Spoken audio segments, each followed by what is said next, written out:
Assalamualaikum warahmatullahi wabarakatuh. Selamat datang di channel Monolog Bukan Motovlog. Kali ini kita akan membahas bias dalam pikiran. Yang ke-9 adalah framing. Perhatikan dua kalimat berikut.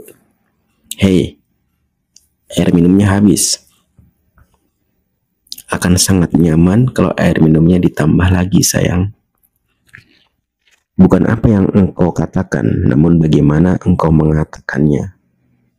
Kalau satu pesan disampaikan dengan beberapa cara, ia juga akan diterima dengan beberapa cara. Dalam dunia psikologi, teknik ini dikenal sebagai framing. Kita bereaksi secara berbeda terhadap situasi yang sama, tergantung bagaimana situasi tersebut tampil. Kahneman pernah melakukan penelitian tahun 1980-an dengan cara mengajukan dua opsi pilihan sebagai strategi penyelamatan dari satu wabah yang menimpa 600 orang. Dengan cara mewawancarai responden, pilihan A menyelamatkan 200 orang. Pilihan B menawarkan 33% kesempatan 600 orang bisa diselamatkan, namun 66% kesempatan semuanya tidak selamat. Dari dua pilihan itu, mayoritas responden memilih A.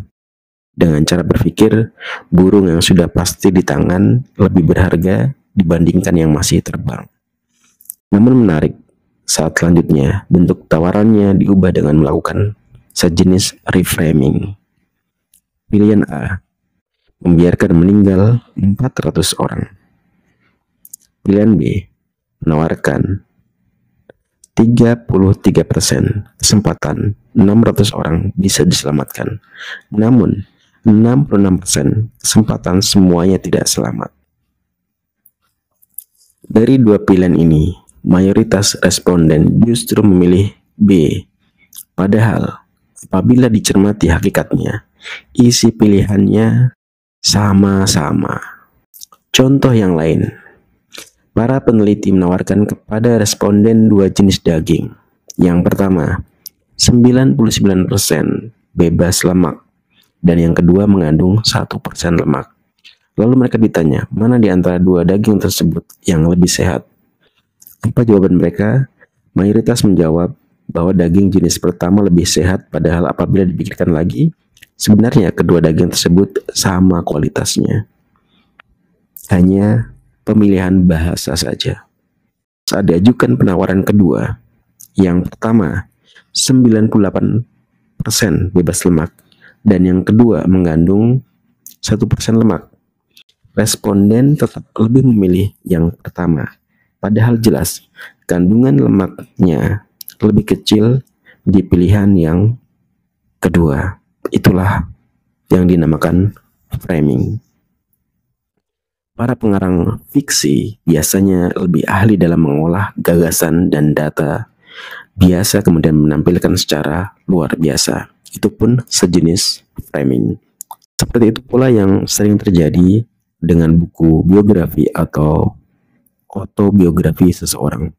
Seseorang yang hidupnya biasa-biasa saja, namun saat karir menanjak, jabatannya tinggi, kemudian minta perjalanan hidupnya ditulis kepada seorang pengarang, lalu lahirlah sebuah buku biografi tentang orang hebat ini. Itu pun sejenis framing.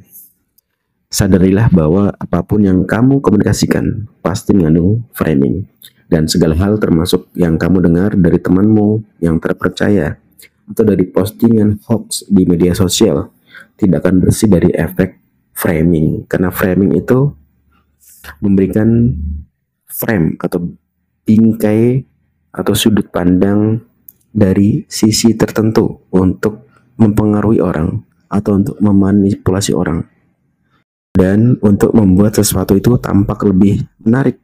Dan bisa jadi hal itu adalah hal yang sama, hanya permainan bahasa. Maka dengan mengetahui framing ini, maka kita harus punya kemampuan untuk melihat hal ini secara jernih, secara tepat, dengan logika, sehingga kita tidak terjatuh dalam bias pikiran.